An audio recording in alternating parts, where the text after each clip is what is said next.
Eran las 6 de la mañana cuando escuché los golpes en la puerta.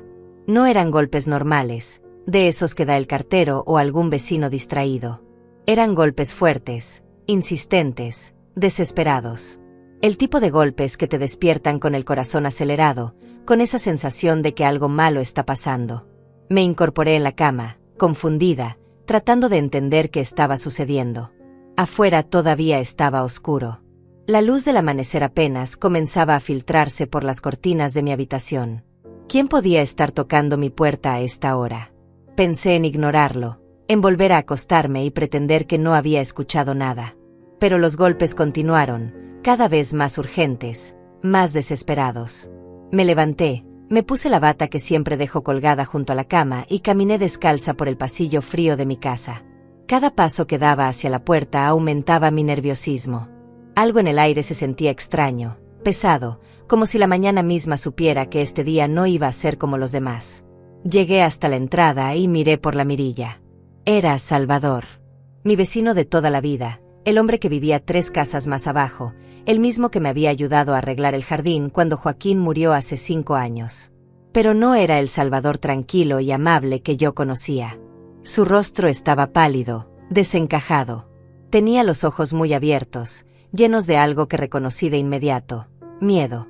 Miedo genuino, profundo, del tipo que no se puede fingir. Abrí la puerta despacio, apenas lo suficiente para verlo mejor. Él dio un paso adelante, casi tropezando con sus propias palabras. Marisol, escúchame bien. No salgas de casa hoy. Por favor, confía en mí. No salgas por ningún motivo. Su voz temblaba. Salvador nunca temblaba. Era un hombre de 70 años, exmilitar, alguien que había visto cosas en su vida que yo ni siquiera podía imaginar. Y ahí estaba, frente a mí, rogándome que le escuchara con una urgencia que me heló la sangre. ¿Qué? Salvador, ¿de qué estás hablando? ¿Qué pasa? Él miró hacia atrás, hacia la calle vacía, como si esperara ver algo o alguien.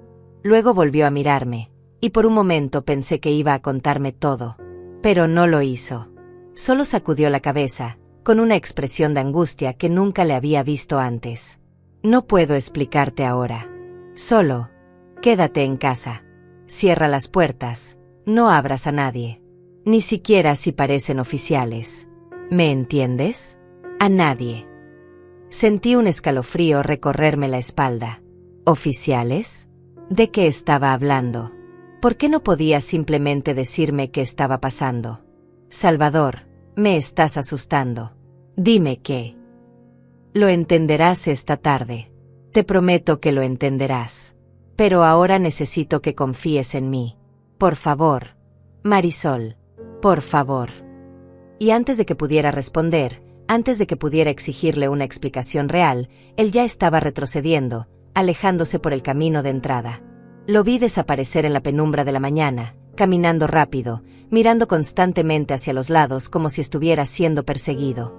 Cerré la puerta con manos temblorosas y me quedé ahí parada, en el silencio de mi propia casa, tratando de procesar lo que acababa de pasar.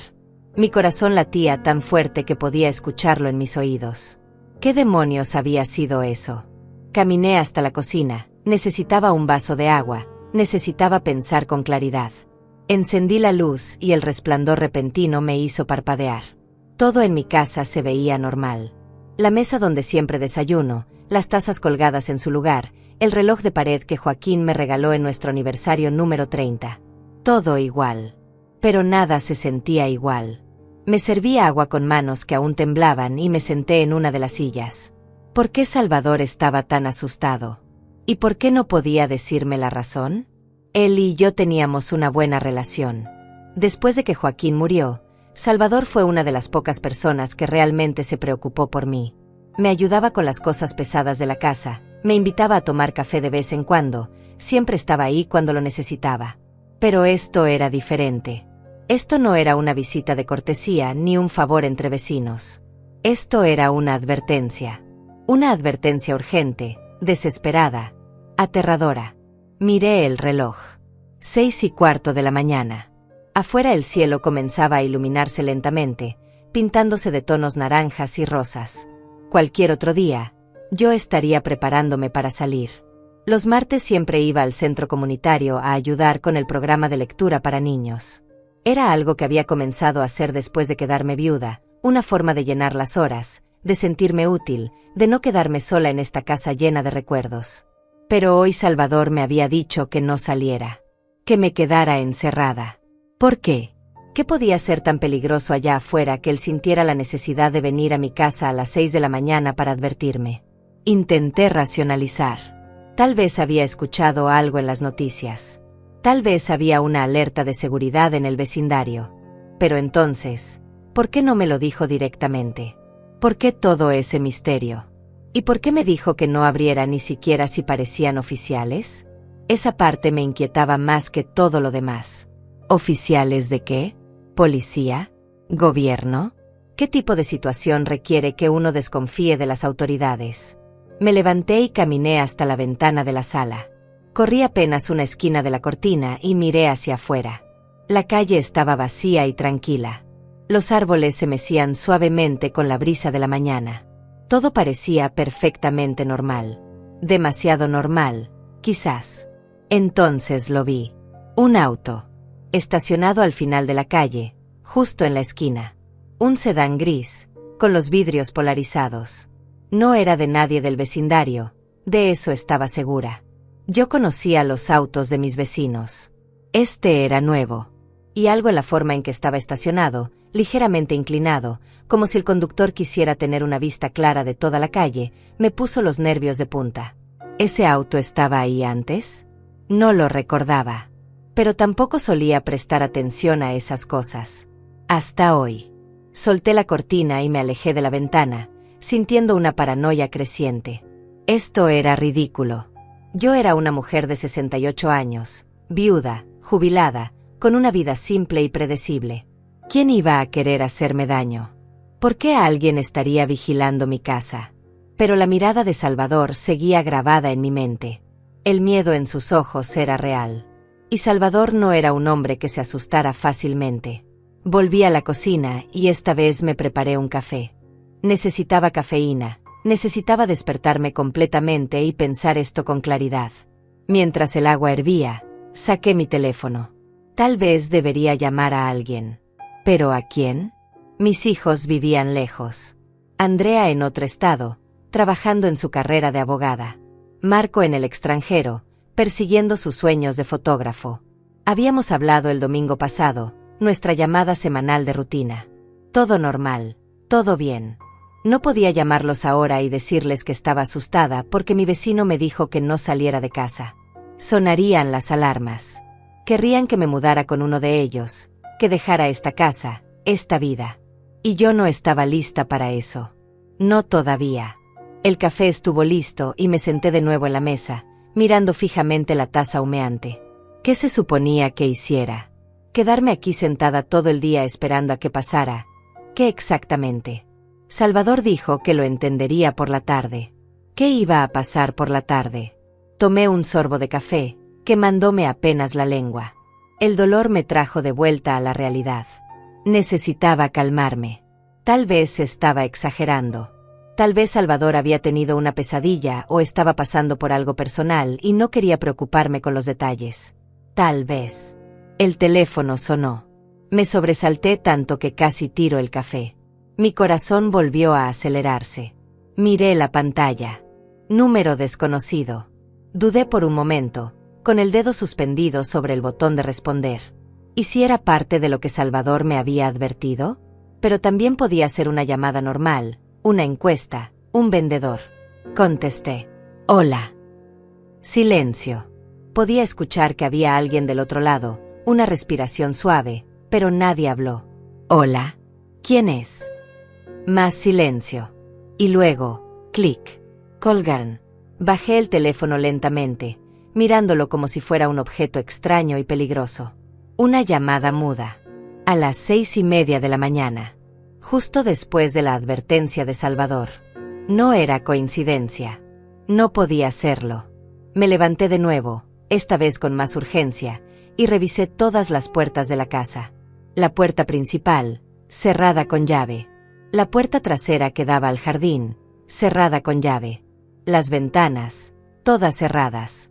Me sentí como una prisionera en mi propia casa, pero también me sentí un poco más segura. Volví a la sala y me senté en el sofá, abrazando un cojín contra mi pecho. Afuera el día continuaba aclarándose, el mundo despertaba como siempre lo hacía.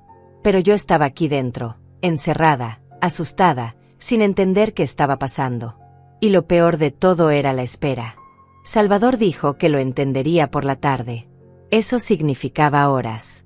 Horas de estar aquí, sola, con mi imaginación creando los escenarios más terribles.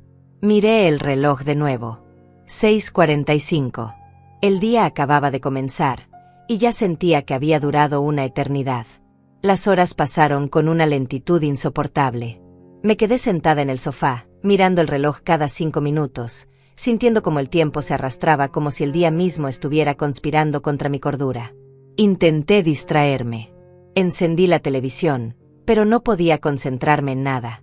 Las noticias hablaban del clima, de política, de deportes. Todo normal. Nada que explicara por qué mi vecino había aparecido aterrorizado en mi puerta. Apagué la televisión y el silencio volvió a llenar la casa. Ese silencio que conocía tan bien, que había sido mi compañero constante durante los últimos 5 años. Desde que Joaquín murió, el silencio se había convertido en algo familiar, casi reconfortante. Pero hoy era diferente. Hoy el silencio no me reconfortaba. Me oprimía. Me levanté y caminé por la casa, revisando las ventanas otra vez, asegurándome de que todo estuviera cerrado. Me sentía ridícula haciendo esto, como una anciana paranoica que ve peligros donde no los hay. Pero no podía evitarlo. Cada ruido me sobresaltaba. El viento contra las ventanas, el crujido de la madera vieja de la casa, el zumbido lejano de un auto pasando por la calle. Llegué hasta la habitación que había sido de Joaquín y mía durante 35 años de matrimonio. Ahora era solo mía. La cama perfectamente tendida, las cortinas cerradas a medias, sus cosas todavía en la mesita de noche. Nunca tuve el valor de quitarlas. Su reloj, sus anteojos para leer, el libro que nunca terminó. A veces entraba aquí solo para sentirlo cerca, para recordar cómo era tener a alguien en esta casa, cómo era no estar sola. Los niños me habían sugerido 1000 veces que vendiera la casa, que me mudara a algo más pequeño, más manejable. «Es demasiado grande para ti sola, mamá», decía Andrea cada vez que hablábamos. Y tenía razón. Esta casa de 3 habitaciones, con su jardín grande y sus pasillos largos, era demasiado para una mujer de mi edad. Pero era mi casa. Era el lugar donde había construido mi vida, donde había criado a mis hijos, donde había amado y había perdido. No estaba lista para dejarla ir. No todavía. Volví a la sala y me asomé por la ventana otra vez. El auto gris seguía ahí. No se había movido en 2 horas. Esto ya no podía ser coincidencia. Alguien estaba vigilando la calle. O me estaba vigilando a mí. Sentí un escalofrío. ¿Por qué alguien querría vigilarme? Yo no era nadie importante. Era solo una viuda jubilada que vivía de su pensión y de los ahorros que Joaquín había dejado. Teníamos una vida modesta. Nunca tuvimos mucho dinero. Joaquín trabajó toda su vida como contador en una firma mediana. Hacía su trabajo, llegaba a casa, cenábamos juntos, veíamos televisión. Una vida simple, predecible, sin secretos ni misterios. O eso era lo que yo pensaba. Me alejé de la ventana y fui a la cocina. Necesitaba comer algo, aunque no tenía hambre. Preparé un sándwich que apenas pude probar. La comida se me hacía un nudo en la garganta. Mi estómago estaba cerrado por la ansiedad. El teléfono volvió a sonar. Esta vez casi lo dejo caer. Lo agarré con manos temblorosas y miré la pantalla. Número desconocido otra vez. Diferente al de la mañana, pero igual de anónimo. Dudé. ¿Debía contestar? ¿Y si era la misma persona de antes? Y sí. Contesté. Hola. Silencio de nuevo.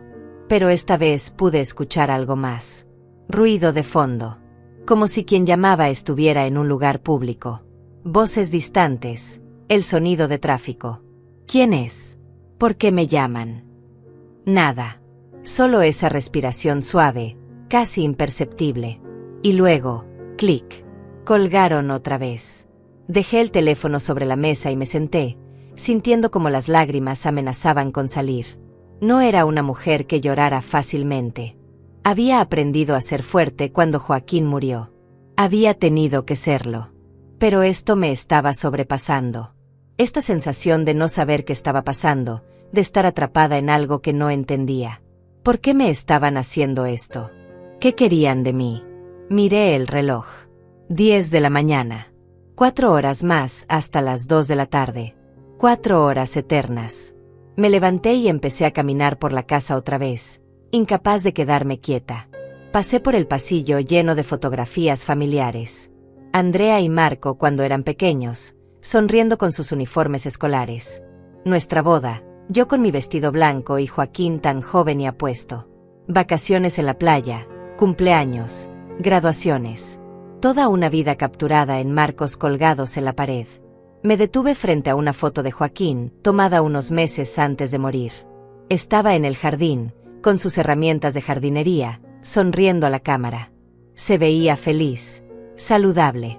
Nadie hubiera imaginado que 3 meses después sufriría un infarto masivo mientras dormía. El doctor dijo que fue rápido, que no sufrió. Eso se suponía que me debía consolar, pero nunca lo hizo realmente. Lo extrañaba tanto. Extrañaba su voz, su risa, la forma en que me abrazaba por las noches antes de dormir. Extrañaba tener a alguien con quien compartir mis días, alguien que me hiciera sentir menos sola en este mundo. ¿Qué está pasando, Joaquín?, susurré a la fotografía. ¿Por qué estoy tan asustada? Obviamente no hubo respuesta. Solo el silencio de la casa y el tic-tac del reloj de pared. Seguí caminando y llegué hasta el estudio que Joaquín usaba para trabajar desde casa cuando traía papeles de la oficina. Nunca había tocado mucho este cuarto después de su muerte. Los niños me ayudaron a empacar algunas cosas, pero la mayoría seguía ahí. Sus archivos, sus carpetas, su escritorio ordenado de la manera meticulosa en que él siempre lo mantenía. Entré y me senté en su silla. El cuero viejo crujió bajo mi peso. Pasé los dedos por la superficie del escritorio, acumulando un poco del polvo que se había asentado con los años. Joaquín pasaba horas aquí, revisando números, haciendo cálculos, trabajando en cosas que yo nunca entendí realmente. Él era el de los números. Yo era el ama de casa, la madre, la que mantenía todo funcionando mientras él traía el dinero. Así funcionaba nuestro matrimonio, y nunca me había molestado. Éramos un equipo, cada uno con su rol. Pero ahora me preguntaba si realmente había conocido a mi marido. ¿Había secretos en su vida que yo desconocía? ¿Cosas que me ocultó para protegerme? Sacudí la cabeza. Estaba siendo ridícula. Joaquín era un hombre bueno, honesto, transparente. No había secretos. No había misterios. Solo era el miedo hablando, haciéndome dudar de todo. Me levanté de la silla y estaba por salir del estudio cuando escuché algo que me heló la sangre. Pasos. Afuera, en el jardín. Me quedé paralizada, con el corazón golpeando contra mis costillas. Los pasos eran lentos, deliberados. Alguien estaba caminando por el costado de mi casa. Me acerqué a la ventana del estudio con cuidado, moviéndome lo más silenciosamente posible. Las cortinas estaban parcialmente cerradas. Asomé apenas un ojo por el borde y miré hacia afuera. Había un hombre en mi jardín. Alto, vestido con ropa oscura, caminando lentamente por el sendero lateral. No era nadie que yo conociera. Tenía las manos en los bolsillos y miraba hacia la casa, estudiándola, como si estuviera buscando algo. El pánico me invadió. Retrocedí de la ventana, tropezando con mis propios pies. ¿Quién era? ¿Qué estaba haciendo en mi propiedad? ¿Debía llamar a la policía? Pero Salvador me había dicho que no abriera ni siquiera a oficiales. ¿Significaba eso que no debía confiar en la policía tampoco? Volví a asomarme, más cautelosa esta vez. El hombre seguía ahí, ahora mirando hacia las ventanas. Por un segundo terrible pensé que me había visto, pero él siguió caminando, rodeando la casa, desapareciendo hacia el jardín trasero. Corrí hacia la cocina, donde tenía vista al patio de atrás. Llegué justo a tiempo para verlo probar la manija de la puerta trasera. Mi puerta. Estaba tratando de entrar. Ahogué un grito. La puerta estaba cerrada con llave, gracias a Dios, pero él siguió intentando, empujando suavemente, probando si cedía. Retrocedí de la ventana, con las manos sobre la boca, tratando de controlar mi respiración. Esto no podía estar pasando. Esto no era real. Después de lo que pareció una eternidad, los pasos se alejaron. Volví a mirar. El hombre se había ido, desapareciendo por el mismo lugar por donde había llegado. Me dejé caer en una silla de la cocina, temblando de pies a cabeza. Alguien había intentado entrar a mi casa. Alguien estaba vigilándome, siguiéndome, probando mis puertas. Salvador tenía razón. Algo terrible estaba pasando. Miré el reloj con ojos llenos de lágrimas. 11:30 de la mañana. Todavía faltaban 2 horas y media. ¿Cuánto más podría soportar esto? Agarré mi teléfono con manos temblorosas y escribí un mensaje a Salvador. Alguien estuvo en mi jardín. Intentó abrir mi puerta. Tengo miedo. ¿Qué está pasando? Envié el mensaje y esperé, mirando la pantalla con desesperación. Los minutos pasaron. 1, 2, 5. No hubo respuesta. Por favor, Salvador, contéstame. Nada.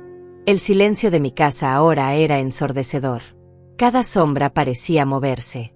Cada sonido era una amenaza. Me sentía como un animal acorralado, esperando el momento en que el depredador finalmente atacara. Y lo peor era que ni siquiera sabía quién era el depredador, ni por qué me había elegido a mí. El teléfono sonó a las 12 en punto de la tarde. Exactamente a las 2, como si quien llamara hubiera estado esperando ese momento preciso. Esta vez no era un número desconocido.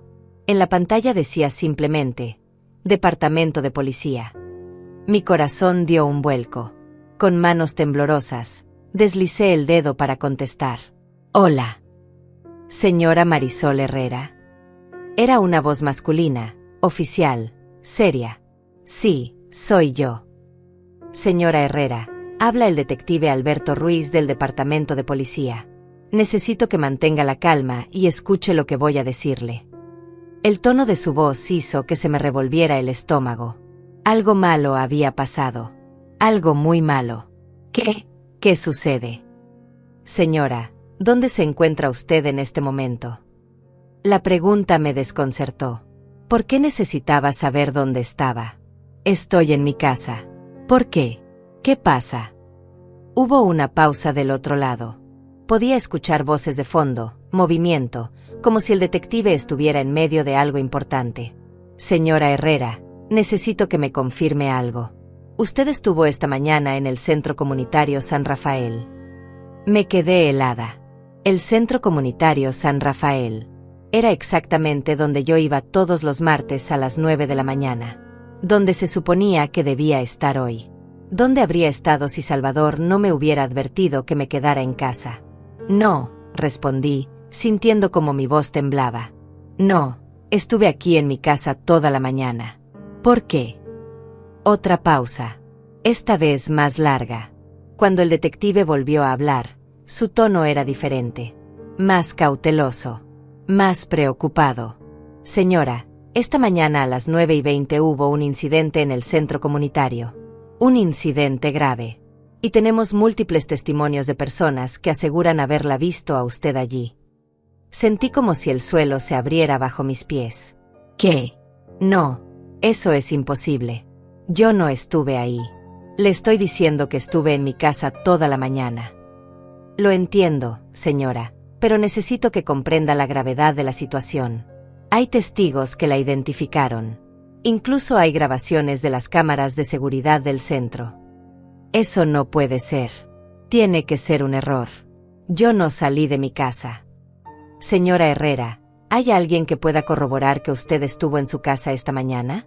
¿Algún familiar? ¿Algún vecino? Pensé en Salvador, pero él me había advertido específicamente que no abriera la puerta a nadie. ¿Eso incluía a la policía? Y además, él no había contestado mi mensaje. No tenía forma de probar dónde había estado. Yo estuve sola, pero le juro que no salí. ¿Qué incidente? ¿Qué pasó? El detective suspiró del otro lado de la línea.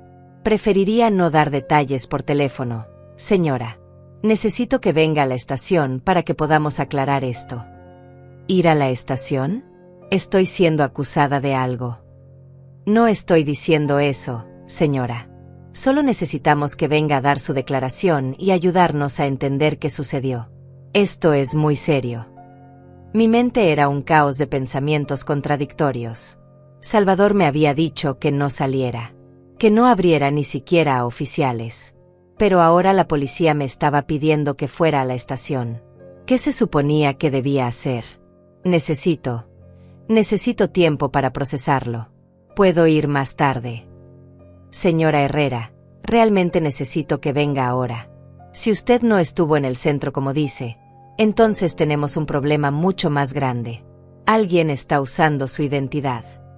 Las palabras cayeron sobre mí como piedras. Alguien está usando mi identidad. ¿Qué significaba eso? ¿Alguien se estaba haciendo pasar por mí? ¿Por qué? No entiendo nada de esto. ¿Cómo es posible que alguien? Por eso necesitamos que venga, señora. Para resolver esto. Puedo enviar una patrulla a recogerla si lo prefiere.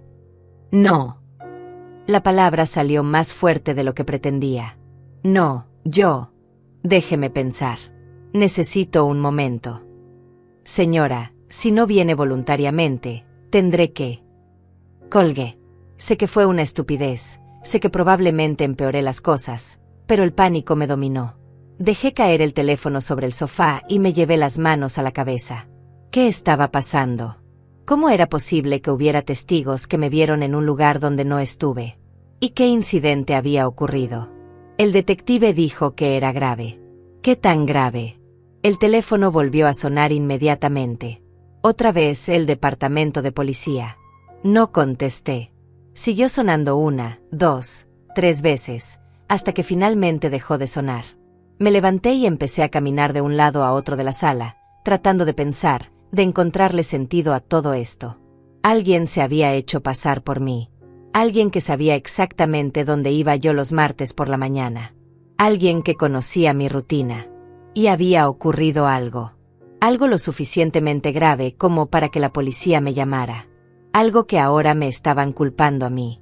Corrí hasta la ventana y miré hacia afuera. El auto gris ya no estaba. En su lugar, ahora había una patrulla policial estacionada al final de la calle.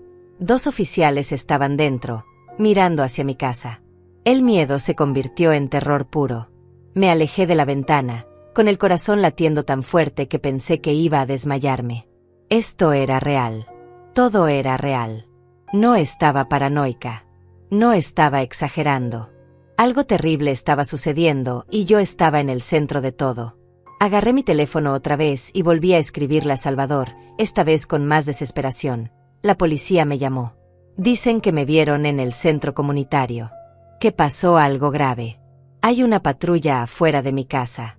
Salvador, por favor, necesito que me ayudes. Necesito que me expliques qué está pasando. Envié el mensaje y esperé, mirando la pantalla con lágrimas corriendo por mis mejillas. Esta vez la respuesta llegó casi inmediatamente. No abras la puerta. No importa que te digan. Voy para allá. Dame 20 minutos. 20 minutos. Tenía que aguantar 20 minutos más.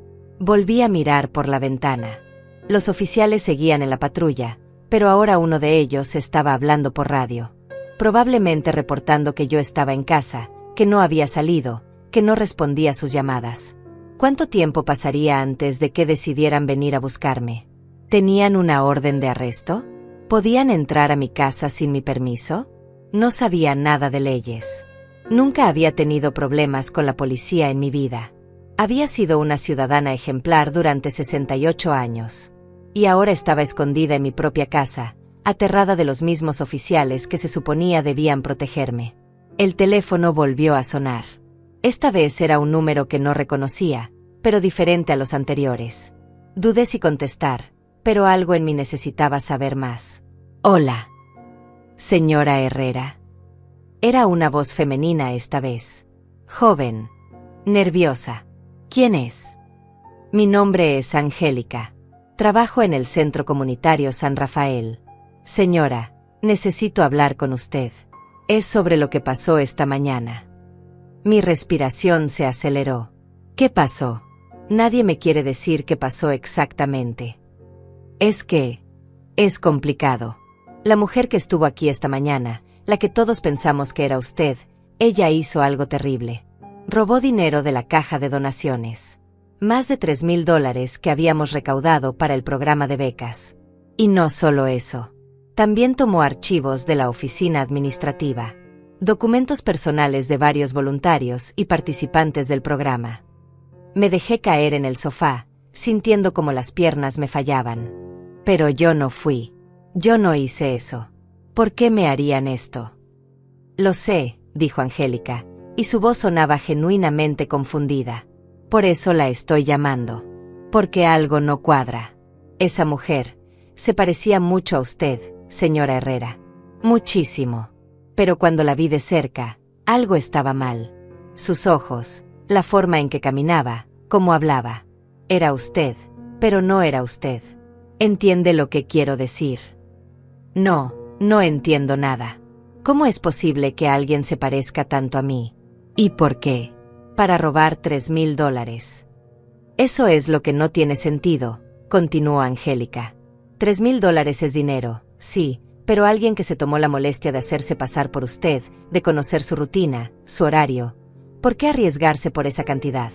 Y los archivos que tomó eran expedientes específicos, como si supiera exactamente qué buscaba. ¿Qué tipo de archivos? No puedo dar detalles, señora. Pero eran documentos sensibles. Información personal. La directora está furiosa y la policía está investigando. Pero yo solo sentí que debía llamarla. Porque cuando vi a esa mujer esta mañana, algo en mi interior me dijo que algo estaba mal. Y ahora que sé que no era realmente usted, todo tiene más sentido. ¿Le dijiste esto a la policía? Sí, pero ellos están enfocados en encontrarla a usted. Tienen sus huellas en la caja, testigos que la identificaron. Para ellos es un caso claro. ¿Mis huellas? ¿Cómo pueden tener mis huellas si yo no estuve ahí? Hubo un silencio incómodo del otro lado. No lo sé, señora. Pero las tienen. El detective Ruiz me lo dijo. Colgué el teléfono sintiendo que iba a vomitar. Mis huellas. ¿Cómo era posible? ¿Cómo alguien podía tener mis huellas? Entonces lo recordé. Hace 2 meses, había ido al banco a renovar algunos documentos. Me pidieron mis huellas digitales para la nueva tarjeta de débito. Un procedimiento estándar, me dijeron. Algo de seguridad adicional. ¿Era posible que alguien hubiera accedido a esa información? ¿Que la hubiera usado? Miré el reloj. Habían pasado 10 minutos desde el mensaje de Salvador. 10 minutos más. Pero entonces escuché algo que hizo que mi sangre se congelara. Pasos en el porche. Golpes en la puerta. Pero no eran golpes desesperados como los de Salvador esta mañana. Eran golpes firmes, autoritarios. Señora Herrera, Departamento de Policía. Necesitamos que abra la puerta. Me quedé paralizada en medio de la sala, mirando la puerta como si fuera una criatura viviente a punto de devorarme. Los golpes continuaron, más insistentes cada vez. Señora Herrera, sabemos que está ahí dentro. Por favor, abra la puerta. Solo queremos hablar con usted. Era la voz del detective Alberto Ruiz. La misma voz que había escuchado por teléfono minutos antes. Pero ahora, escucharla al otro lado de mi puerta, tan cerca, me aterrorizaba de una manera que no podía explicar. Salvador me había dicho que no abriera. Que no confiara en nadie, ni siquiera en oficiales. Pero ¿cómo podía no abrir a la policía? ¿No empeoraría todo si me negaba? Señora, si no abre voluntariamente, tendremos que considerar otras opciones. No queremos llegar a eso. Otras opciones. ¿Qué significaba eso? ¿Derribar la puerta? ¿Una orden judicial? Mi mente intentaba procesar todas las posibilidades mientras mis pies permanecían clavados al suelo. Me acerqué lentamente a la puerta, sin hacer ruido, y miré por la mirilla. Eran 2 hombres vestidos con trajes oscuros. Uno de ellos, el que había estado hablando, tenía unos 50 años, cabello canoso, expresión seria. El otro era más joven, de pie ligeramente detrás, mirando alrededor del porche como si esperara que alguien más apareciera. Solo queremos aclarar la situación del centro comunitario, continuó el detective. Si usted realmente no estuvo ahí, como afirma, entonces necesitamos su ayuda para encontrar a quien lo hizo. Es tan simple como eso. Sonaba razonable. Lógico. Exactamente lo que diría un detective real. Pero algo en su tono, en la forma en que me miraba a través de la mirilla, me decía que esto no era tan simple.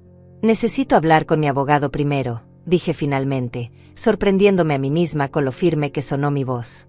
Los dos hombres intercambiaron miradas. Señora, usted no está siendo acusada de nada todavía. Solo necesitamos su declaración. No necesita un abogado para una conversación. Todavía. Esa palabra resonó en mi mente. Todavía no estaba siendo acusada. Pero lo estaría pronto si no cooperaba. De todas formas, prefiero esperar. El detective suspiró, y por un momento pensé que se irían. Pero entonces sacó algo de su bolsillo. Una fotografía. ¿Puede al menos ver esto, señora Herrera? La acercó a la mirilla. Era una imagen de cámara de seguridad, granulada y en blanco y negro, pero clara. Mostraba a una mujer entrando al centro comunitario. Una mujer que se parecía exactamente a mí. Mi corazón se detuvo. Era como mirarme en un espejo. La misma estatura, el mismo corte de cabello, la misma forma de caminar. Incluso llevaba ropa similar a la que yo habría usado, pantalones beige y una blusa clara con un suéter encima. ¿Esa es usted, señora Herrera? No podía responder. Estaba demasiado impactada. ¿Quién era esa mujer? ¿Cómo era posible que se pareciera tanto a mí? Tiene su rostro, su constitución, su forma de vestir. Los empleados del centro la reconocieron inmediatamente. Incluso la llamaron por su nombre, y ella respondió. Me está diciendo que tiene una gemela de la que nadie sabe. No tengo hermanos, susurré, aunque no estaba segura de si me habían escuchado. El detective guardó la fotografía y su expresión se endureció. Señora Herrera, esto no va a desaparecer. Cuanto más tiempo pase sin que coopere, peor se verá para usted. Le sugiero que reconsidere su decisión. Ya les dije que yo no estuve ahí. No sé quién es esa mujer, pero no soy yo. Entonces ayúdenos a demostrarlo. Venga con nosotros, de su declaración, permítanos tomar sus huellas para comparar. Ya tienen mis huellas, interrumpí. Me dijeron que las encontraron en la escena. Otro intercambio de miradas entre los dos hombres. El más joven se acercó y susurró algo al oído del detective. Ruiz asintió lentamente. Es cierto, las tenemos. Lo cual hace que su insistencia en que no estuvo ahí sea aún más difícil de creer. ¿Entiende la situación en la que se está poniendo? Sí, la entendía. Entendía perfectamente que alguien había planeado esto con mucho cuidado. Alguien que sabía dónde iba yo, cómo me vestía, cómo hablaba. Alguien que de alguna manera había conseguido mis huellas. Esto no era un robo al azar.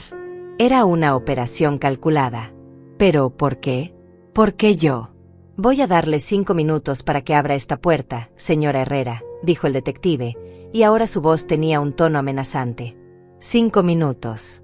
Después de eso, vamos a tener que tomar medidas más drásticas. Se alejaron del porche y volvieron hacia la patrulla que seguía estacionada en la calle. Los vi hablar entre ellos, uno de ellos haciendo una llamada por su radio. Me alejé de la puerta con las piernas temblando. ¿Dónde estaba Salvador? Habían pasado ya 15 minutos.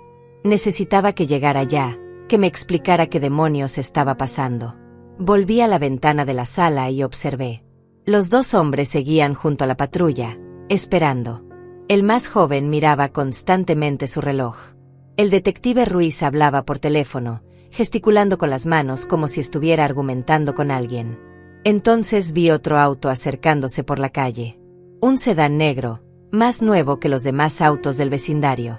Se estacionó detrás de la patrulla y de él bajó una mujer. Llevaba un traje formal y lentes de sol a pesar de que el día estaba nublado. Se acercó al detective Ruiz y comenzaron a hablar. No podía escuchar lo que decían, pero la conversación parecía tensa. La mujer señalaba hacia mi casa, el detective negaba con la cabeza, ella insistía. ¿Quién era? ¿Otra detective? ¿Una fiscal? Mi teléfono vibró. Un mensaje de Salvador, Estoy a 2 cuadras. No abras la puerta. Pase lo que pase, no abras. 2 cuadras. Casi había llegado. Solo necesitaba aguantar un poco más. Pero entonces la mujer del traje empezó a caminar hacia mi casa. No hacia la puerta principal, sino hacia el costado, el mismo camino que había tomado el hombre de ropa oscura esta mañana. Desapareció de mi vista. Corrí hacia la cocina para ver qué estaba haciendo. La vi caminando por el jardín lateral, mirando hacia las ventanas, estudiando la casa. Llegó hasta la puerta trasera y, para mi horror, sacó algo de su bolso. Una pequeña herramienta metálica. Estaba tratando de forzar la cerradura. El pánico me invadió completamente. Agarré lo primero que encontré, un cuchillo de cocina del cajón, y me quedé ahí parada, temblando, sin saber qué hacer. La mujer seguía trabajando en la cerradura. Podía escuchar los pequeños clics metálicos. Era solo cuestión de tiempo antes de que lograra abrirla. Entonces escuché el motor de un auto acelerando. A través de la ventana frontal vi el auto de Salvador derrapando hasta detenerse frente a mi casa. Él saltó del vehículo y corrió hacia el detective Ruiz, gritando algo que no pude escuchar. Los 2 hombres se enfrentaron. Salvador gesticulaba violentamente, señalando hacia mi casa, hacia los oficiales. El detective intentaba calmarlo, pero Salvador no se detenía. Y en ese momento, escuché el clic definitivo de la cerradura trasera abriéndose. La puerta se abrió lentamente y la mujer del traje entró a mi cocina, quitándose los lentes de sol. Cuando vi su rostro claramente, sentí que el mundo se detenía. Tenía mi cara. No se parecía a mí. Era exactamente yo. Cada arruga, cada marca, cada detalle. Sonrió, y fue la sonrisa más aterradora que había visto en mi vida. «Hola, Marisol», dijo con mi propia voz. «Creo que tú y yo necesitamos tener una conversación muy seria». Retrocedí hasta chocar contra la pared, el cuchillo temblando en mi mano. La mujer cerró la puerta detrás de ella con calma, sin quitarme los ojos de encima. Era como estar frente a un espejo viviente, pero un espejo que se movía por voluntad propia, que respiraba, que sonreía con una frialdad que nunca había visto en mi propio reflejo. «No grites», dijo, levantando las manos en un gesto de paz que no transmitía ninguna tranquilidad. «Si gritas, los de afuera van a entrar. Y créeme, no quieres que eso pase». «¿Quién eres?». Mi voz salió apenas como un susurro ronco. «Esa es una pregunta complicada», respondió, caminando lentamente hacia la mesa de la cocina y sentándose como si estuviera en su propia casa. «Digamos que soy alguien que conoce muy bien tu vida. Cada detalle, cada hábito, cada pequeño secreto. ¿Qué quieres de mí?». Ella inclinó la cabeza, estudiándome con esos ojos que eran idénticos a los míos, pero que miraban de una forma completamente diferente. Había algo calculador en ellos, algo despiadado. «No es lo que yo quiero. Es lo que otras personas quieren. Yo solo soy la mensajera. La ejecutora, si prefieres llamarlo así. No entiendo nada de lo que dices». «Lo sé. Y esa es precisamente la razón por la que estamos en esta situación. Tu ignorancia. Marisol. Tu bendita y conveniente ignorancia sobre quién era realmente tu marido». La mención de Joaquín hizo que algo dentro de mí se rompiera. La furia reemplazó al miedo por un momento. «No te atrevas a hablar de él. No sabes nada sobre mi marido». Ella se rió, y el sonido era perturbador viniendo de mi propia cara. «¿Que no sé nada? Ay, Marisol. Yo sé más sobre Joaquín de lo que tú supiste en 35 años de matrimonio. Sé sobre las cuentas ocultas, los archivos encriptados, las reuniones secretas. Sé sobre lo que descubrió y lo que intentó hacer con esa información». «Estás mintiendo». Joaquín era contador. Trabajaba con números, con empresas, con empresas corruptas, interrumpió ella. Con políticos sucios. Con gente muy poderosa que movía dinero de formas muy ilegales. Y tu querido Joaquín, el contador honesto y trabajador, decidió que tenía que hacer lo correcto. Decidió recopilar pruebas, documentar todo, prepararse para exponer a estas personas. Me dejé deslizar por la pared hasta quedar sentada en el suelo, todavía aferrando el cuchillo. Esto no podía ser real. Joaquín nunca me había mencionado nada de esto. ¿Por qué habría hecho eso? ¿Por qué arriesgaría todo? Porque era un idiota noble, dijo ella con desdén. Porque creía en la justicia y en hacer lo correcto, incluso si eso significaba poner en peligro a su familia. Y míralo ahora.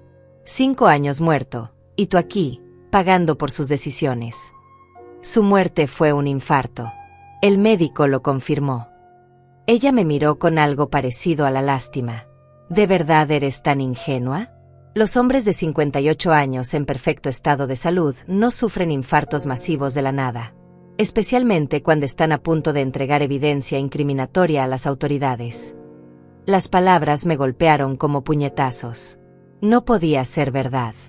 No podía ser que Joaquín hubiera sido asesinado y yo nunca lo supe. No podía ser que todo este tiempo. ¿Por qué ahora?, pregunté, con lágrimas comenzando a rodar por mis mejillas. ¿Por qué después de 5 años vienen por mí? Porque encontramos algo. Un rastro que Joaquín dejó. Una pista que sugiere que no se llevó toda la evidencia a la tumba. Que dejó una copia de respaldo. Y creemos que tú sabes dónde está. No sé nada. Te lo juro, no sé nada sobre ninguna evidencia. Eso es lo que dijiste hace 6 meses cuando te interceptamos en el banco. ¿Recuerdas? Te pedimos tus huellas digitales para la nueva tarjeta de seguridad. Un procedimiento completamente rutinario. El recuerdo volvió a mí con claridad aterradora. La empleada del banco, insistente pero amable.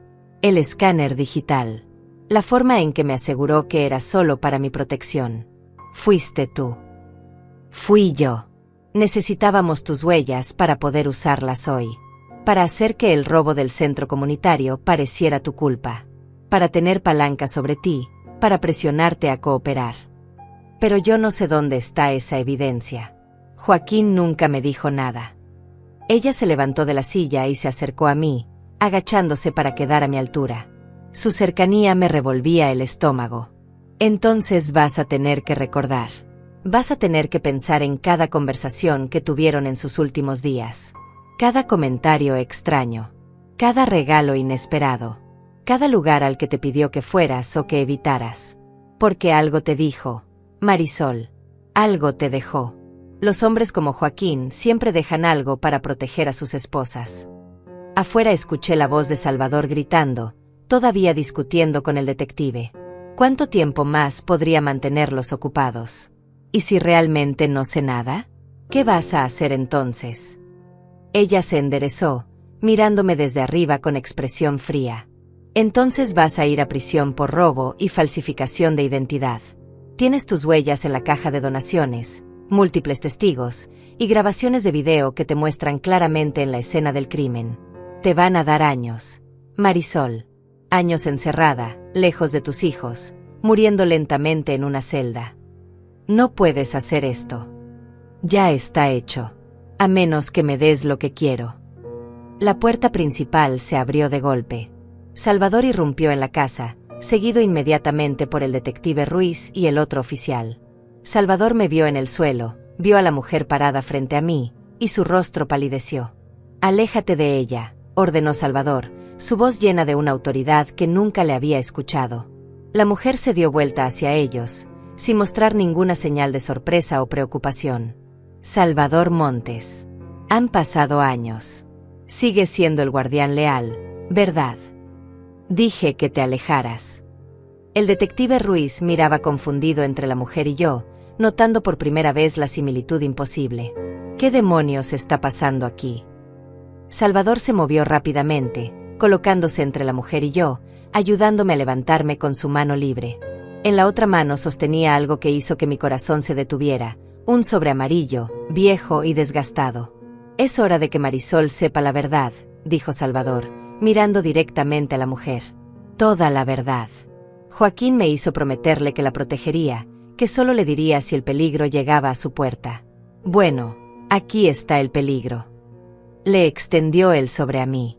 Lo tomé con manos temblorosas. En la parte frontal, escrito con la letra inconfundible de Joaquín, decía, «Para Marisol. Ábrelo solo con Salvador». «¿Qué es esto?» «Tu respuesta», respondió Salvador. «Y también tu condena, dependiendo de cómo decidas usarlo». La mujer dio un paso hacia nosotros, pero el detective Ruiz finalmente reaccionó, bloqueándole el camino. Nadie se mueve hasta que alguien me explique qué está pasando. Señora Herrera, o quien sea que sea usted, quédese donde está. Miré él sobre mis manos, sintiendo su peso como si contuviera toda la vida que creía conocer y todas las mentiras que la sostenían. Joaquín había sabido. Había sabido que esto pasaría algún día. Y me había dejado algo. Algo lo suficientemente importante como para que gente peligrosa viniera a buscarlo 5 años después. Ábrelo, Marisol, urgió Salvador. Es tiempo de que sepas quién era realmente tu marido. ¿Y quién eres tú ahora que él ya no está para protegerte? Con dedos temblorosos, comencé a abrir el sobre, sabiendo que lo que encontrara dentro cambiaría todo para siempre. El sobre contenía una carta doblada en 3 partes, escrita a mano con la letra cuidadosa de Joaquín. Solo verla me hizo sentir su presencia, como si él estuviera ahí conmigo, tratando de explicarme algo que nunca tuvo el valor de decirme en vida. Con manos temblorosas, comencé a leer mientras todos en la cocina esperaban en silencio. Mi querida Marisol, si estás leyendo esto, significa que el peligro que tanto temí finalmente llegó. Significa que ya no estoy ahí para protegerte, y que Salvador cumplió su promesa de cuidarte cuando yo no pudiera. Perdóname por las mentiras. Perdóname por construir nuestra vida sobre secretos que nunca debiste cargar. Pero entiende que cada decisión que tomé fue para mantenerte a salvo, a ti y a nuestros hijos. Tuve que detenerme, las lágrimas haciendo que las palabras se volvieran borrosas. Salvador puso una mano en mi hombro, dándome fuerza para continuar. Durante 20 años trabajé como contador para empresas legítimas. Pero hace 8 años, uno de mis clientes me pidió que revisara ciertas cuentas de una compañía de construcción. Lo que encontré fue mucho más grande de lo que imaginaba. Un esquema masivo de lavado de dinero que involucraba a políticos de alto nivel, jueces, empresarios influyentes. Estaban moviendo millones de dólares a través de proyectos falsos, contratos inflados, fondos públicos desviados. Mi respiración se entrecortó. Joaquín había descubierto una red de corrupción. ¿Por qué nunca me lo dijo? Al principio intenté ignorarlo. Marisol.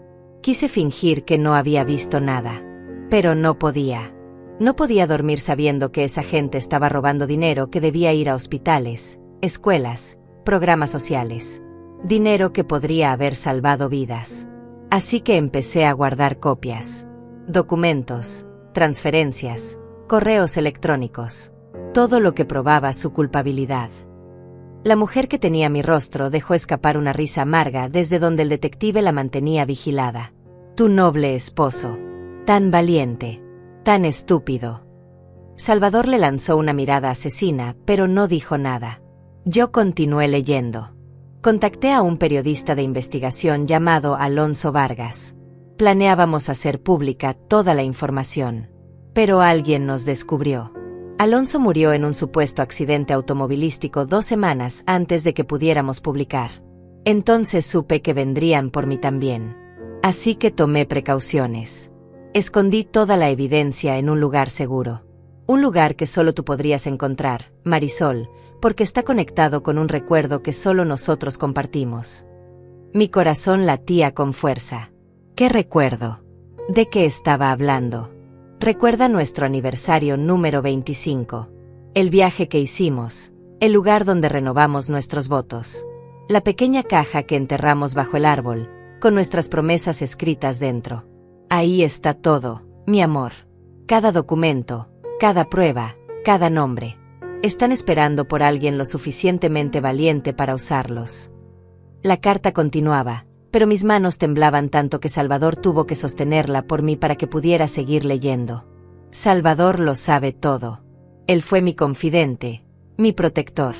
Le pedí que vigilara sobre ti desde la distancia, que nunca te dijera nada a menos que el peligro fuera inminente. Confía en él como yo confié. Y perdóname, Marisol. Perdóname por dejarte sola con este peso. Pero si estás leyendo esto, es porque ahora tienes una decisión que tomar. Puedes entregar la evidencia y completar lo que yo comencé, arriesgando tu propia seguridad. O puedes destruirla y vivir el resto de tu vida en paz, aunque esa paz esté construida sobre el silencio. No te juzgaré por cualquier decisión que tomes. Solo sé que te amo, que siempre te amé, y que mi mayor arrepentimiento es no poder estar ahí para enfrentar esto contigo. Tuyo siempre, Joaquín. Dejé caer la carta, sintiendo como si me hubieran arrancado el corazón del pecho. Todo este tiempo. 5 años creyendo que había conocido a mi marido, cuando en realidad había estado viviendo con un extraño. Un extraño valiente y tonto que había decidido enfrentarse a personas poderosas sin siquiera decirme. Nuestro aniversario 25, susurré. Fuimos a la cabaña en las montañas. A 2 horas de aquí. Salvador asintió lentamente. La cabaña que rentaron por una semana. Donde renovaron sus votos bajo ese viejo roble. Los recuerdos volvieron con claridad dolorosa.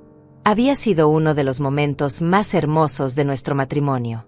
Joaquín había organizado todo, la cabaña pequeña pero acogedora, la ceremonia privada con solo nosotros dos, el árbol bajo el cual prometimos amarnos otros 25 años más. Habíamos escrito nuestras promesas en papeles y las enterramos en una pequeña caja de metal al pie del árbol, diciendo que algún día volveríamos a buscarlas. Nunca volvimos. 2 años después, Joaquín estaba muerto. Ahí están los documentos, dije, más para mí misma que para los demás. Enterrados bajo el árbol. La mujer con mi rostro se adelantó, pero el detective Ruiz la detuvo con firmeza. ¿Quién es usted?, le preguntó. Y no me mienta porque ya estoy harto de este circo. Ella lo miró con desprecio.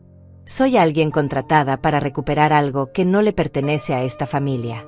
Algo que el señor Herrera robó de personas muy importantes. Él no robó nada, espeté, encontrando mi voz. Documentó crímenes. Hay una diferencia. Una diferencia que a él le costó la vida, respondió ella fríamente. Y que a ti te puede costar la tuya si no eres inteligente. Salvador se interpuso entre nosotras, su cuerpo tenso como un resorte. No vas a tocarla. Joaquín me hizo prometerlo y voy a cumplir mi palabra hasta mi último aliento. El detective Ruiz se pasó una mano por el rostro, claramente tratando de procesar toda la información. Esto está completamente fuera de mi jurisdicción. Estamos hablando de conspiración, corrupción política, posible homicidio. Necesito llamar a mis superiores. No, dijo Salvador con urgencia. No sabe en quién puede confiar. Si esas personas tienen el poder que Joaquín documentó, entonces tienen gente en todas partes. Policías, jueces, fiscales. Una llamada al lugar equivocado y Marisol estará muerta antes del amanecer. Las palabras cayeron sobre mí como agua helada. ¿Muerta? ¿Realmente estaba en tanto peligro? Entonces, ¿qué sugiere que haga?, preguntó el detective, y por primera vez escuché incertidumbre en su voz. Déjenos ir, respondió Salvador. Déjenos llegar a esa cabaña, recuperar los documentos, y luego los entregaremos a las autoridades correctas. A alguien fuera del sistema local, alguien federal. La mujer se rió. ¿De verdad crees que van a llegar a esa cabaña? Mis empleadores tienen ojos en todas partes. Antes de que crucen los límites de la ciudad, ya habrá gente esperándolos. Entonces moriremos intentándolo, dijo Salvador con una determinación que me asustó. Pero no vamos a entregarle esos documentos a ustedes para que los destruyan. El detective Ruiz nos miró a Salvador y a mí, luego a la mujer, claramente dividido entre su deber y lo que era correcto. Si los dejo ir, estoy arriesgando mi carrera, posiblemente mi vida. Y si no lo hace, dije, encontrando finalmente mi propia determinación, estará permitiendo que gente corrupta siga robando y matando sin consecuencias. Mi marido murió tratando de hacer lo correcto. No voy a dejar que su sacrificio sea en vano. Hubo un largo silencio. Afuera, el otro oficial golpeó la puerta, preguntando si todo estaba bien. El detective Ruiz lo ignoró, su mente claramente trabajando a toda velocidad. Finalmente, suspiró profundamente. Tienen 2 horas de ventaja. Después de eso, tengo que reportar esto. Y que Dios nos ayude a todos. Salvador me agarró del brazo y me sacó de la casa por la puerta trasera mientras el detective Ruiz se quedaba atrás, bloqueando el camino de la mujer.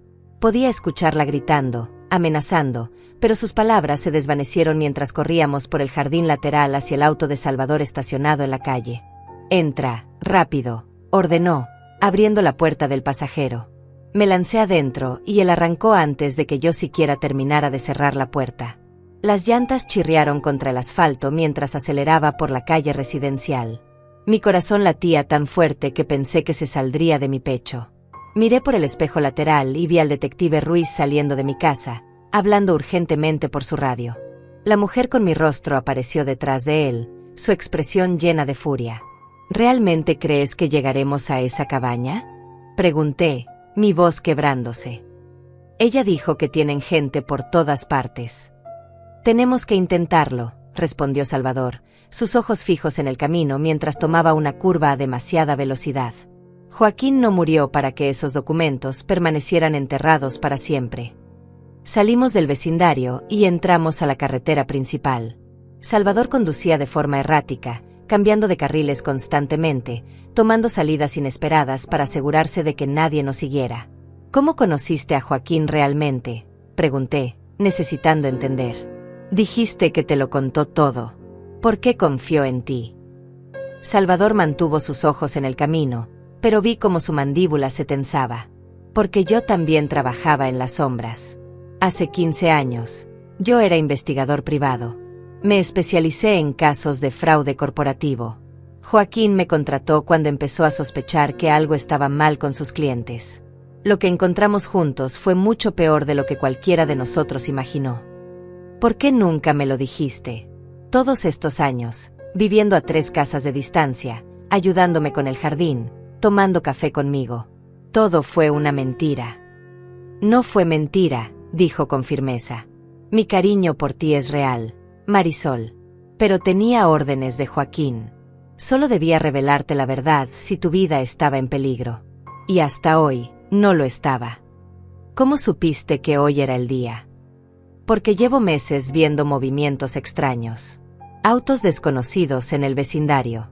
Gente vigilando tu casa. Alguien revisó tu basura la semana pasada. Sabía que se estaban preparando para algo. Cuando intercepté una conversación esta madrugada, supe que era hoy. Por eso fui a advertirte. Tomó otra salida de la carretera y entramos a una ruta secundaria menos transitada. El paisaje urbano comenzó a dar paso a colinas y árboles. La cabaña estaba en las montañas, lejos de la ciudad, en un lugar remoto que Joaquín había elegido precisamente por su privacidad. ¿Cuánto falta?, pregunté. 1:30 si nadie nos detiene. Pero no podemos tomar la ruta directa. Voy a dar vueltas, usar caminos secundarios. Nos tomará más tiempo, pero es más seguro. Miré por el espejo retrovisor. Por ahora, el camino detrás de nosotros estaba vacío. Pero sabía que no duraría. Esa mujer, quien quiera que fuera, no se rendiría tan fácilmente. ¿Quién es ella?, pregunté. ¿Cómo es posible que se parezca tanto a mí? Salvador cambió de marcha mientras subíamos por una colina empinada. Se llama Yolanda.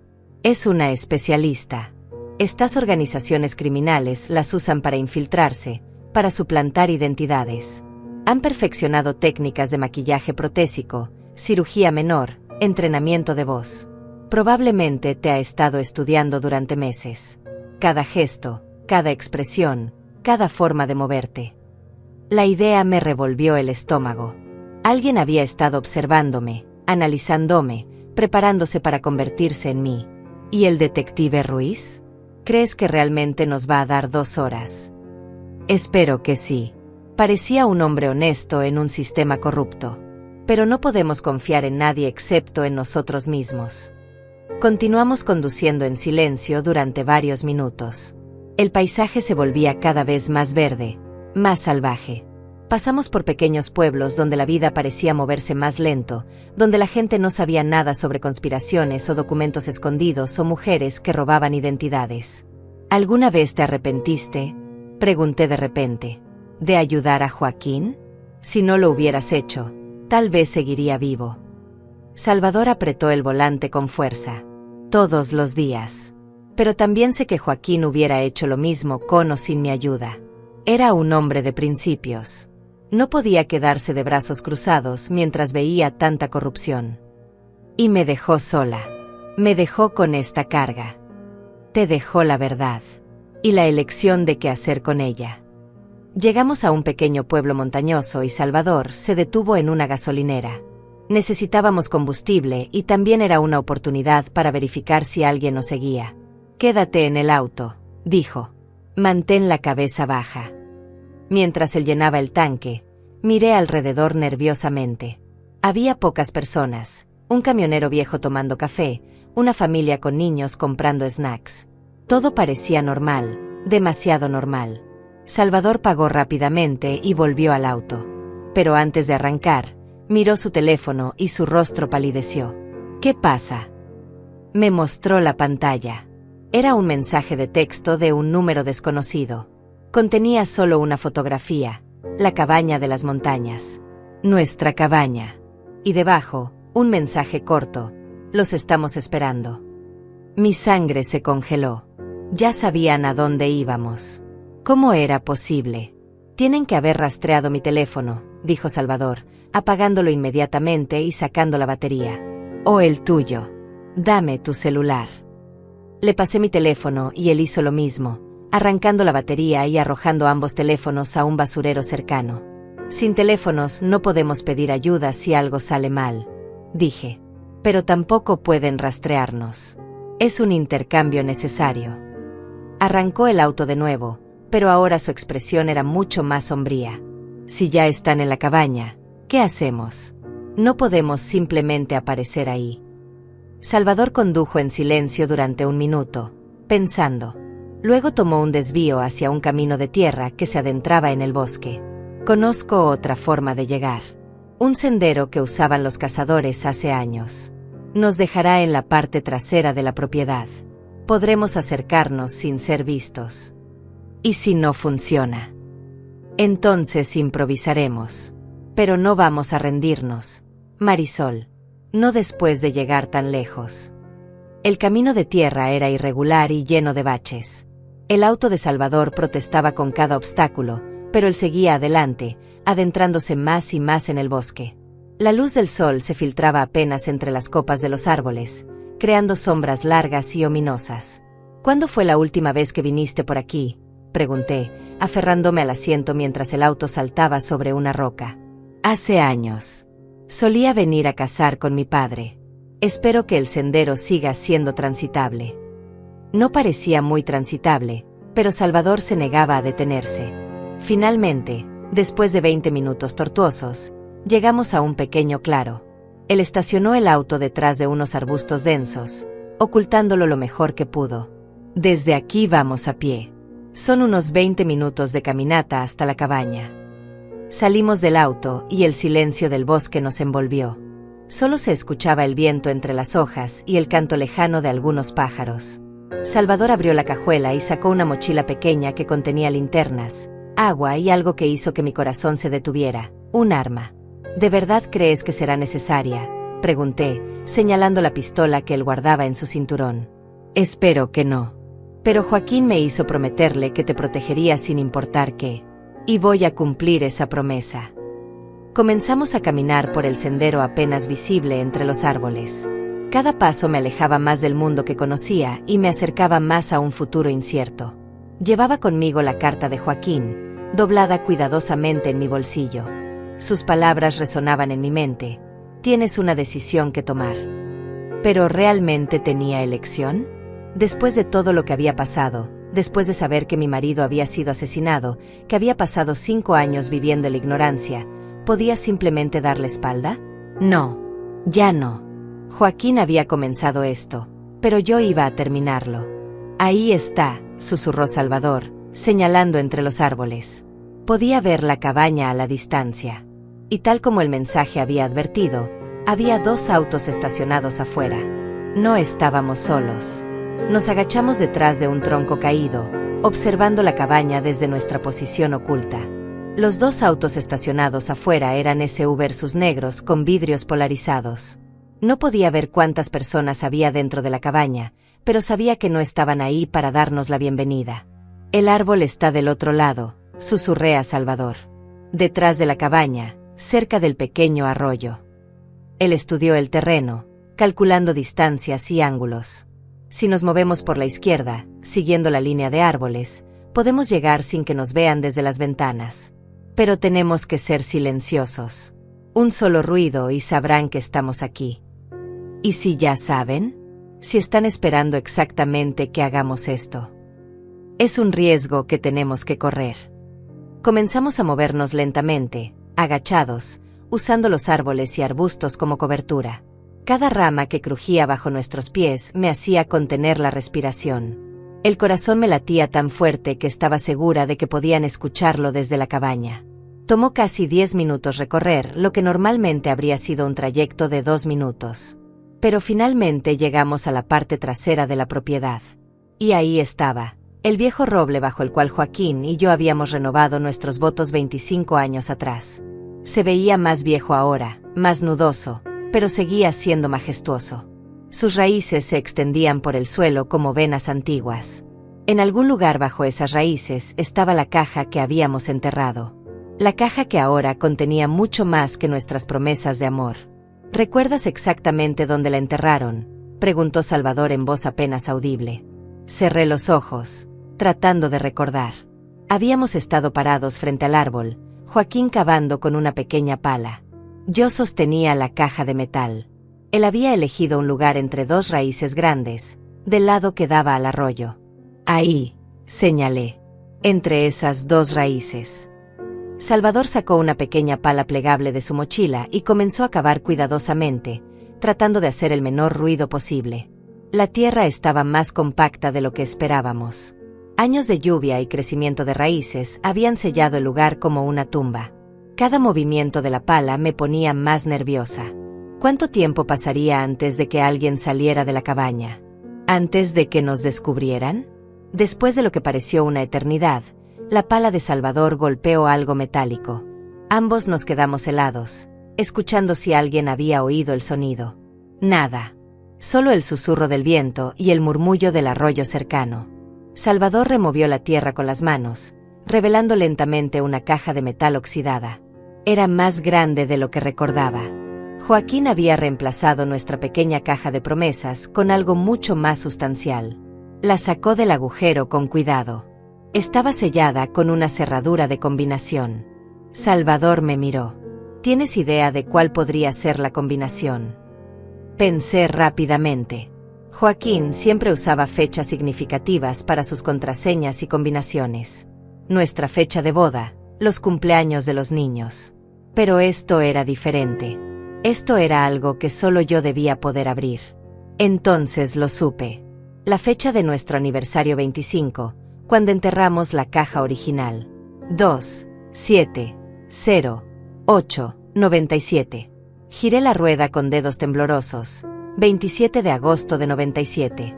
La cerradura hizo clic y se abrió. Dentro había documentos. Muchos documentos. Carpetas llenas de papeles, memorias USB, discos duros externos. Joaquín había documentado todo meticulosamente. Nombres, fechas, cantidades, transferencias bancarias. Era una enciclopedia completa de corrupción. Dios mío, susurró Salvador, hojeando rápidamente algunos papeles. Esto es más grande de lo que pensábamos. Hay políticos a nivel nacional aquí, jueces de la Corte Suprema, empresarios que controlan industrias enteras. ¿Cuánto dinero?, pregunté. Cientos de millones de dólares. Tal vez más. Décadas de robo sistemático del erario público. De repente escuchamos voces. Venían de la cabaña. Salvador cerró rápidamente la caja y la metió en su mochila. Tenemos que irnos. Ahora. Comenzamos a retroceder hacia la línea de árboles, pero entonces la puerta trasera de la cabaña se abrió. 2 hombres salieron, ambos armados, comenzando a recorrer el perímetro. No nos movamos, susurró Salvador. Si nos movemos, nos verán. Nos quedamos congelados detrás de un arbusto denso, apenas respirando. Uno de los hombres caminaba directamente hacia nosotros. 30 metros. 20. 10. Salvador puso su mano sobre la pistola en su cinturón. Yo cerré los ojos, rezando en silencio. El hombre se detuvo a apenas 5 metros de nuestra posición. Sacó un cigarrillo y lo encendió, mirando hacia el bosque. Por un momento terrible pensé que nos había visto. Pero entonces su radio crepitó. Algo por ahí atrás. Era la voz de Yolanda, la mujer con mi rostro. Nada. Solo árboles. Tal vez no vienen después de todo. Vendrán. No tienen otra opción. Mantengan los ojos abiertos. El hombre dio otra fumada a su cigarrillo, tiró la colilla y regresó hacia la cabaña. Salvador y yo esperamos otros 30 segundos antes de atrevernos a movernos. Vamos, susurró. Lento y silencioso. Comenzamos a retroceder, paso a paso, alejándonos de la cabaña. Pero yo sabía que esto no había terminado. Ellos controlarían todos los caminos de salida. Nos estarían esperando. Salvador, susurré cuando estábamos lo suficientemente lejos.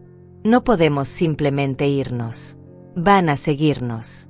Van a perseguirnos hasta conseguir esos documentos. Lo sé. Por eso no vamos a huir. Me miró con una determinación que me asustó. Vamos a terminar esto aquí y ahora. Joaquín tenía contactos. Gente en la que confiaba. Antes de tirar los teléfonos, envié un mensaje a uno de ellos. Un fiscal federal que Joaquín conocía, alguien que está fuera del sistema corrupto.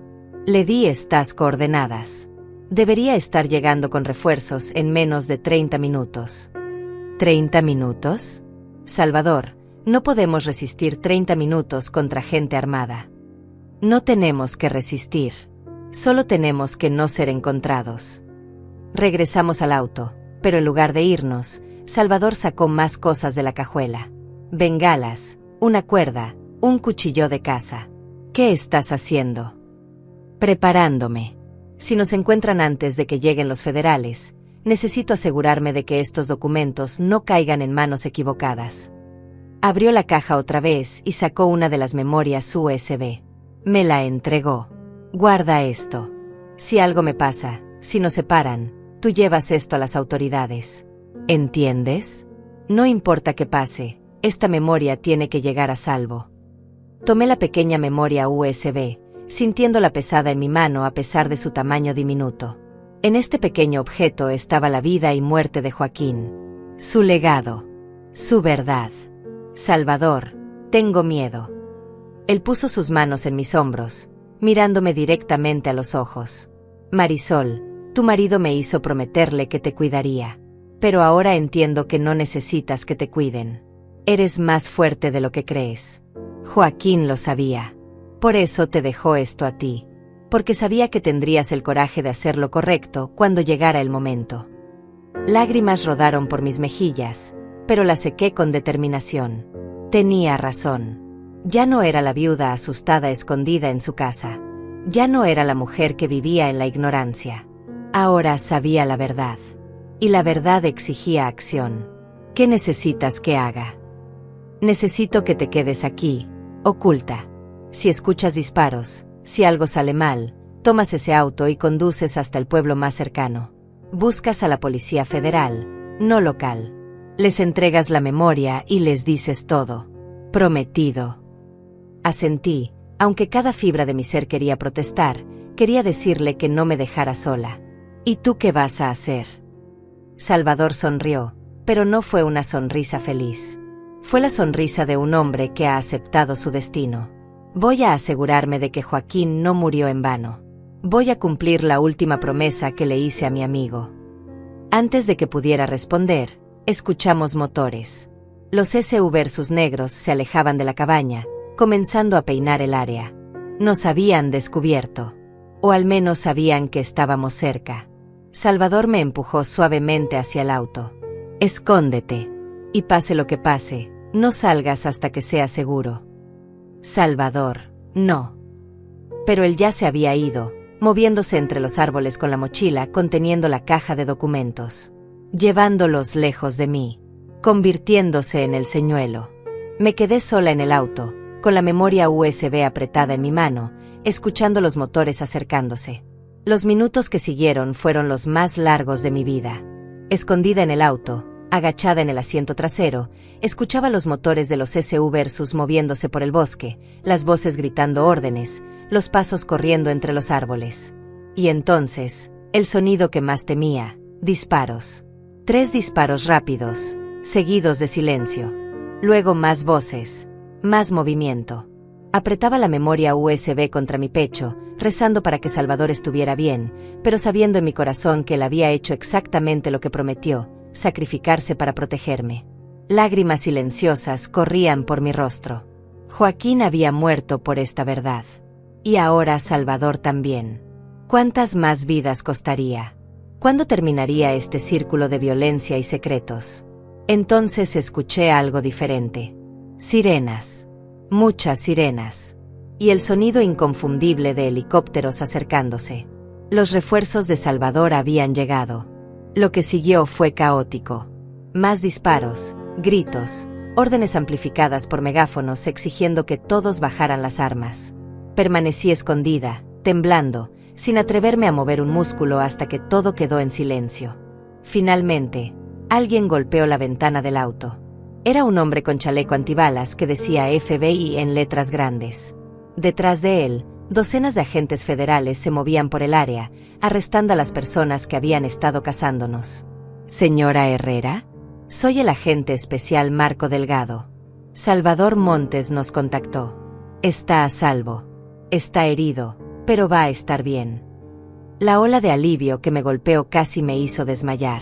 Salí del auto con piernas temblorosas y el agente me sostuvo del brazo. «Tiene los documentos». Le mostré la memoria USB. Él la tomó con cuidado, como si fuera la cosa más preciada del mundo. Y tal vez lo era. «Esto va a cambiar muchas cosas, señora. Muchas personas muy poderosas van a caer por lo que su esposo documentó». Me llevaron hasta donde Salvador estaba siendo atendido por paramédicos. Tenía una herida de bala en el hombro, pero estaba consciente y sonriendo cuando me vio.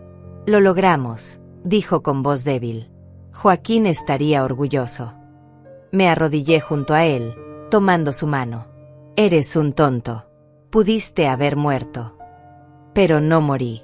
Y ahora la verdad va a salir a la luz. Vi a Yolanda siendo esposada y metida en uno de los vehículos federales. Cuando pasó junto a mí, nuestras miradas se encontraron. Ya no había similitud entre nosotras. Ella era solo una criminal más siendo llevada a la justicia. Los días que siguieron fueron un torbellino. Los documentos de Joaquín desataron el mayor escándalo de corrupción en décadas. 14 políticos de alto nivel fueron arrestados, incluyendo 2 senadores y un gobernador. Jueces, empresarios, funcionarios públicos, todos cayeron como fichas de dominó. El esquema de lavado de dinero había movido más de $300 millones durante 20 años. El nombre de Joaquín fue vindicado. Los medios lo llamaron héroe, un contador valiente que se atrevió a enfrentarse al sistema corrupto. Su muerte fue oficialmente reclasificada como homicidio, y se abrieron nuevas investigaciones. Salvador se recuperó de su herida y fue reconocido por su valentía. El detective Ruiz, quien nos había dado esas 2 horas cruciales, fue ascendido y puesto a cargo de una nueva fuerza especial anticorrupción. Pero para mí, nada de eso importaba tanto como la verdad. Finalmente sabía quién había sido realmente mi marido. No el hombre tranquilo que leía el periódico cada mañana, sino el héroe silencioso que arriesgó todo por hacer lo correcto. 3 meses después, regresé a la cabaña. Esta vez sola, en un día soleado y pacífico. Caminé hasta el viejo roble y me senté bajo su sombra, tocando la tierra donde habíamos enterrado nuestras promesas tantos años atrás. Saqué una nueva carta que había escrito, doblada con cuidado. En ella le contaba a Joaquín todo lo que había pasado, cómo había encontrado su valentía, cómo había completado su misión.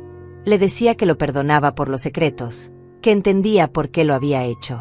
Y le prometía que viviría el resto de mi vida honrando su memoria, no escondiéndome del mundo sino enfrentándolo con la misma valentía que él había mostrado. Cavé un pequeño agujero y enterré la carta bajo el árbol, junto con las cenizas del miedo que había cargado durante tantos años. Cuando me levanté para irme, me sentía diferente. Ya no era la viuda frágil y asustada que había sido despertada por golpes desesperados en su puerta. Era una mujer que había enfrentado el peligro, que había descubierto verdades terribles, que había arriesgado su vida por la justicia. Era una mujer que ahora sabía que la verdad, sin importar cuán dolorosa sea, siempre vale la pena ser descubierta. Porque la verdad es lo único que nos hace realmente libres. Conduje de regreso a casa mientras el sol se ponía detrás de las montañas, pintando el cielo de colores naranjas y rosas. Andrea y Marco vendrían a visitarme ese fin de semana. Teníamos mucho de qué hablar, muchas cosas que sanar. Pero ahora podíamos hacerlo desde la honestidad, sin secretos que nos separaran. Mi casa ya no se sentía como una prisión. Se sentía como un hogar. Un lugar donde había amado, donde había perdido, donde había descubierto mi propia fuerza. Y cada noche, antes de dormir, miraba la fotografía de Joaquín en mi mesita de noche y le susurraba las mismas palabras. Gracias por confiar en mí. Gracias por creer que sería lo suficientemente fuerte. Y gracias por amarme lo suficiente como para protegerme, incluso después de tu muerte. Porque al final, eso era lo que todo había sido. Un último acto de amor de un hombre que sabía que su esposa tenía dentro de sí el coraje para cambiar el mundo, si tan solo se le daba la oportunidad de descubrirlo. Y yo la había descubierto. La verdad había salido a la luz. La justicia había prevalecido. Y yo había aprendido que nunca es demasiado tarde para convertirse en la heroína de tu propia historia. Esa mañana, cuando Salvador tocó mi puerta a las 6 de la madrugada con su advertencia desesperada, yo era solo una mujer asustada. Pero al final del día, me había convertido en algo mucho más grande. Me había convertido en alguien que se negó a vivir en la ignorancia, que eligió la verdad sobre la comodidad, que arriesgó todo por hacer lo correcto. Y esa, descubrí, era la lección más importante que Joaquín había querido enseñarme. No que debía estar protegida del mundo, sino que tenía la fuerza para enfrentarlo. Ahora, cada mañana cuando me despierto, miro por la ventana de mi habitación y veo un nuevo día lleno de posibilidades. Ya no tengo miedo de las sombras ni de los secretos. Porque he aprendido que la luz siempre encuentra la forma de brillar, sin importar cuánto intenten ocultarla. Y esa luz ahora vive en mí, guiándome hacia adelante, recordándome que soy más fuerte de lo que jamás imaginé. Que soy la guardiana del legado de Joaquín. Que soy una sobreviviente. Que soy una luchadora. Que soy Marisol Herrera, y mi historia no termina aquí. Apenas comienza.